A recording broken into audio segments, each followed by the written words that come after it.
Good morning. দেখো তোমাদের সঙ্গে আজকে একটা নতুন জিনিস শেয়ার করতে এসেছি, যেটা আমার বিয়ের বেনারসি বলো, মানে বেনারসির কালেকশন। ঠিক আছে, আচ্ছা প্রথমেই দেখাই, এটা হচ্ছে আমার বিয়ের বেনারসি। এই দেখো, এটা হচ্ছে আমার বিয়ের বেনারসি, আগুন কালারের, একটু ইউনিক টাইপেরই ছিল, যদিও বা আমি পছন্দ করে কিনিনি, এটা আমার বাবা পছন্দ করে কিনেছিল। চলো তারপরে আর পরেরটা দেখাই, যেটা হচ্ছে আমার বউ ভাতের শাড়ি। এই দেখো, এটা হচ্ছে আমার বউ ভাতের শাড়ি, যেটা খুবই ভারী একদম, কিন্তু একদম মানে বিয়ের কালারের। আমার শ্বশুরমশাই খুব লাল কালার পছন্দ করতো, তাই জন্য লাল কালারের মানে লাল কালারের কেনা করেছে, মানে খয়েরি কালার। এই দেখো।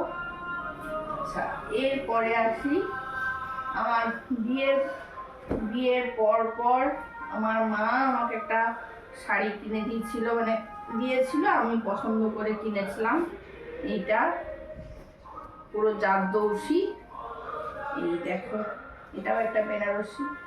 আচ্ছা তারপরে পাপায়ের 5 বছরের জন্মদিনের এটা হচ্ছে পাপায়ের যখন 5 বছরের জন্মদিন হয় তখন এই শাড়িটা কিনেছিলাম।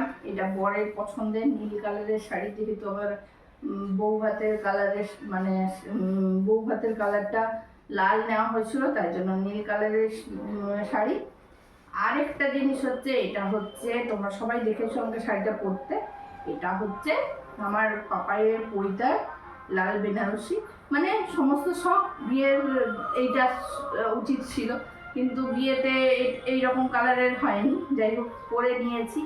এই হচ্ছে আমার বেনারসি শাড়ি, একদম পিওর বেনারসি বললে এই বেনারসি শাড়িগুলো আমার কাছে। আর একটা জিনিস তোমাদেরকে দেখাই, সেটা হচ্ছে এই শাড়িটা, এটা বেনারসি নয়, কিন্তু এটা আমার বিয়েরই শাড়ি বলতে পারো।